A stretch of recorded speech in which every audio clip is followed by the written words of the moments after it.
നമസ്കാരം, എല്ലാവർക്കും വൈനിസ് പ്രഭാത വാർത്തയിലേക്ക് സ്വാഗതം. ഇന്നത്തെ വൈനിസ് പ്രഭാത വാർത്തകൾ വായിക്കുന്നത് ഷിജി ജോയ്ക്കുട്ടി. വൈനിസ് പ്രഭാത വാർത്തകൾ. സംഘവിവാദം പ്രധാനമന്ത്രി വിദ്വേഷം പരത്തുന്നുവെന്ന് കോൺഗ്രസ് അധികാരത്തിലെത്തിയാൽ താലിമാല പോലും പിടിച്ചെടുത്ത് വീതം വയ്ക്കുമെന്ന് ആവർത്തിച്ച് മോദി. പ്രതികരിക്കാതെ തിരഞ്ഞെടുപ്പ് കമ്മീഷൻ. പാളം മുറിച്ചു കടക്കവേ അമ്മയും മകളും ട്രെയിൻ തട്ടി മരിച്ചു.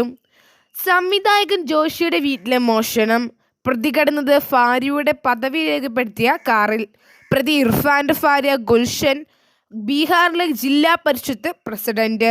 3 വർഷം മുമ്പ് തിരുവനന്തപുരത്തെ ഭീമ ജ്വല്ലറി ഉടമയുടെ വീട്ടിലെ മോഷണത്തിന് പിന്നിലും ഇർഫാൻ. സൂറത്ത്. BJP സ്ഥാനാർത്ഥി എതിരില്ലാതെ തെരഞ്ഞെടുക്കപ്പെട്ടു. വല്ലാത്ത വിജയം. G. കൃഷ്ണകുമാറിന് കണ്ണിന് പരിക്കേറ്റ സംഭവം. BJP പ്രവർത്തകൻ അറസ്റ്റിൽ. തൃശൂർ പൂരം. ശബരിമല പ്രശ്നം മനസ്സിൽ കണ്ടുള്ള ഗൂഢാലോചന. ബിനോയ് വിശ്വം. ഉച്ചഭാഷിണി പ്രചാരണം കുറഞ്ഞു. വ്യത്യസ്ത ആശയങ്ങൾ വന്നു. SSLC മൂല്യനിർണ്ണയം കഴിഞ്ഞു. ഫലപ്രഖ്യാപനം മെയ് 2ാം വാരം. കീം കോഴ്സുകൾ കൂട്ടിച്ചേർക്കാം. KR നാരായണൻ ഇൻസ്റ്റിറ്റ്യൂട്ട് RPG കോഴ്സിന് അപേക്ഷിക്കാം. സിനിമയെടുക്കാൻ പഠിക്കാൻ.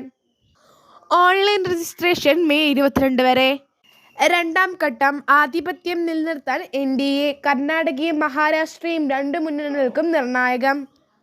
അധ്യാപക നിയമനം. മമത സർക്കാരിന് തിരിച്ചടി. 24,000 അധ്യാപകരുടെ നിയമനം റദ്ദാക്കി. മന്ത്രി പാർത്ഥ ചാറ്റർജി അറസ്റ്റിലായത് ഈ കേസിൽ. ഇനി നമുക്ക് കായിക വാർത്തയിലേക്ക് കടക്കാം. കായിക വാർത്തകൾ.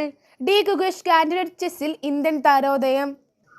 കാൻഡിഡേറ്റ് ചെസ് ചരിത്രമെഴുതി തമിഴ്നാട്ടുകാരൻ ഡി ഗുഗേഷ്. ലോക ചെസ് ചാമ്പ്യൻ പോരാട്ടത്തിന്റെ അർഹത നേടുന്ന പ്രായം കുറഞ്ഞ താരമാണ് ഡി ഗുഗേഷ്. ആനന്ദിന് ശേഷം ഗുഗേഷ്. വിരാട് കോഹ്ലി പുറത്തായ പന്തിനെ ചൊല്ലി വിവാദം തുടരുന്നു. മുംബൈക്കെതിരെ രാജസ്ഥാന് 9 വിക്കറ്റ് ജയം.